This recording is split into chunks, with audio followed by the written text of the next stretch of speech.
Oh God, this video, watch this video. This is just so much bullshit and it's frustrating. Okay, first of all, the whole thing is based on comparing two different people and saying how it's impossible. Right. If you want to compare two different people in the way he is, you need a third thing to measure relative from.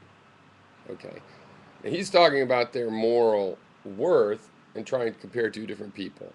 A much better normalized space to consider this in is comparing you to yourself. Time, right? Ignorance of times related to the error of being, the ignorance of time. We ignore time. We ignore that people change. We say, hey, you have to control something to be morally responsible, and you react with all of this mind that reacts. But over time, you can change how your mind reacts. I said this, I mean, if you see my other videos on will, I should make a DVD or something because I really am repeating myself to a ridiculous degree. And when this will came up again, I watched some of my old videos I made. My views are exactly the same. And the problems, I don't know, is anybody able to understand how these things impact, or for that matter, just relativity as a mathematical principle, how you actually measure when you take a difference. You're comparing two things the way he did in a relativist universe. You have to have a baseline frame of reference. Okay. And you can measure things in their own system. Like, what about Agent 1 compares himself at the end of his life to where he came from? There you can see the difference. Agent 2 can do the same thing. But you know what? Maybe Agent 1 wants to compare himself to Agent 2. Well, he can say, if I had gotten to where Agent 2 is from where I started, here's the distance. If I'd gotten to Agent 2 from where I am now, there's the distance, and so on and so forth. And there's a matrix of comparisons. It becomes non-absolute because it becomes multivariate, and you have to have criteria to say, well, which one am I talking about? From how I got from where I started, where he got from where he started, and then is it normalized by anything, by the opportunities that might have been different as well as the mindset? As far as the senior and junior, this is just okay. The story there, if you guys don't watch it, is junior shoots or senior shoots. I don't know. John Senior shoots Jim Senior, and he shoots him, kills him dead. And John Junior shoots at Jim Junior and misses. And the claim is that while they're both morally reprehensible, John Senior is more morally reprehensible.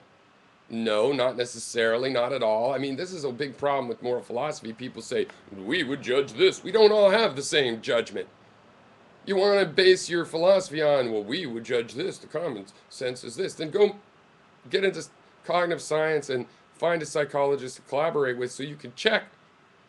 Okay, that's a nice thing about the trolley thing. These things, some of them have been checked.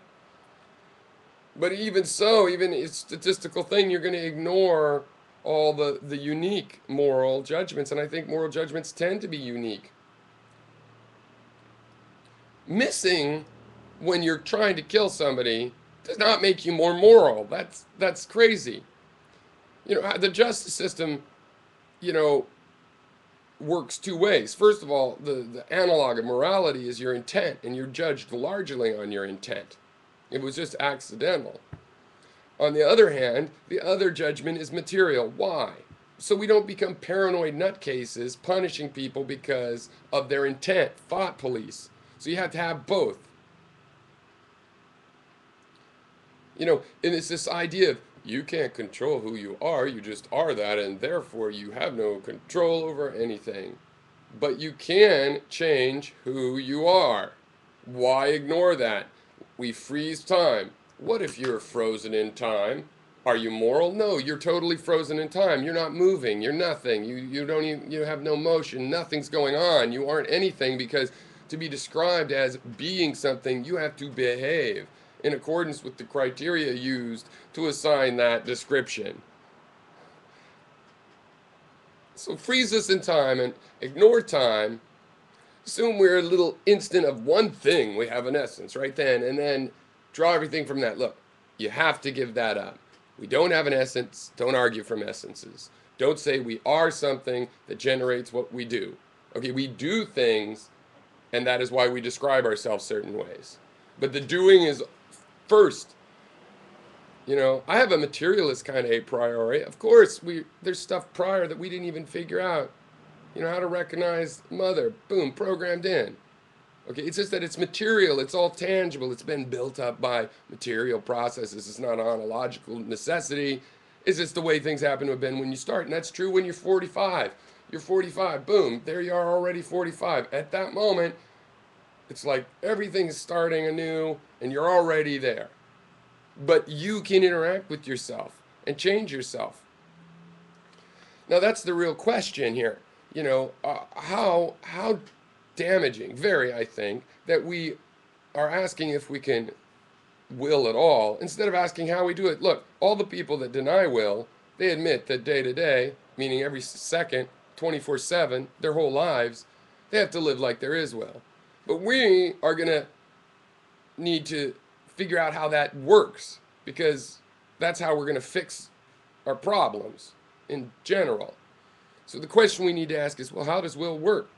But the people that have denied will, even though they live like it every day, they're like, well, why find more out about it? It's like finding more out about an illusion. It's all illusion, just more illusion. It's just a waste of time.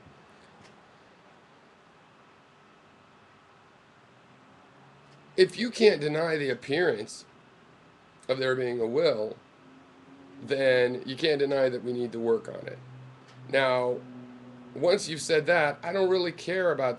To me, it's all just confusion about ontological necessity, statements about essence and existence and the verb to be, totally misapplied in a world that we now know as a matter of fact. All of our experiences, the perceptual process, in materiality, at the quantum level, everywhere. Everything is always changing. That's a rule.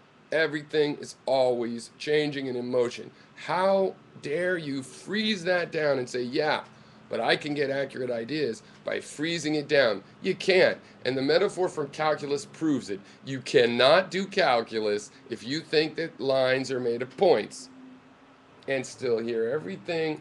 The will is a point on a timeline. No, the will would be an interval if it was something like that on a timeline. If it was even that at all, it just can't be a point. Lines aren't made out of points. Okay? And this is a huge part of the problem is these ideas that shooting at someone and missing them is somehow more moral. It's so confused because there's the material ramifications of your actions. All right? There's your ability to perceive the what is moral in your own system. There's your ability to perceive what's moral in other systems and get a meta system going. There's abilities and situations going on, and you're just if you try to kill somebody and miss, you're not more moral. I mean, for when you're firing a gun, you don't even know how to use it. Maybe there's a morality component there. It's just that the material results of your action were not as damaging, so you're not going to be punished. You guys think that, look, the punishment's one thing. How long you go in jail, let's say. So you get 2 years because you tried to kill him, and another 20 because you did. I mean, it's not like, no, we give you one thing. 22 years is how morally wrong it is to hit somebody. Look, the time is not your moral intent and the judgment of that punishment or any other having to go to psychological counseling, anything else that's based on your intent, is more on what we should call the moral side. The material ramifications, that you are more or less of a good shot than your father. Yeah, you're lucky that you weren't a good shot because the material consequences weren't as bad. All right. But there's a danger you become a good shot or that you'll just wing one. If you do it every day, you'll get that. So you're not morally any better. Morally, you would have to go to the same psychotherapist as the father that hit the thing. It's just that when they're done making you realize in your own way that you shouldn't just shoot people